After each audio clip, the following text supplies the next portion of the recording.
പരിശുദ്ധ ദൈവമാതാവിൻ്റെ വണക്കമാസം 3-ാം ദിവസം. ജപം. ദൈവമേ, അങ്ങ് പരിശുദ്ധ കന്യകാമറിയത്തെ അമലോത്ഭവം എന്ന സുവിശേഷ ദാനത്താൽ അലങ്കരിക്കുകയുണ്ടായല്ലോ. ഞങ്ങൾ അങ്ങേക്ക് കൃതജ്ഞത പറയുന്നു. അമലോത്ഭവ ജനനി, അങ്ങ് പാപരഹിതമായ ജന്മത്തെ അത്യധികം വിലമതിക്കുന്നതായി ഞങ്ങളെ അറിയിച്ചു.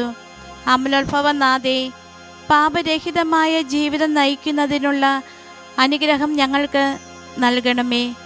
ആത്മശരീര വിശുദ്ധി ഞങ്ങളെ അവിടുത്തേക്ക് പ്രിയങ്കരമാക്കി തീർക്കുന്നു എന്ന് ഞങ്ങൾക്കറിയാം.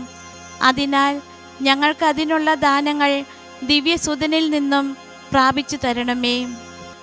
എത്രയും ദയുള്ള മാതാവേ, നിന്റെ സംഘത്തിൽ ഓടിവന്ന് നിന്റെ സഹായം തേടി നിന്റെ മാധ്യസ്ഥം അപേക്ഷിച്ചവരിൽ ഒരുവിനെയെങ്കിലും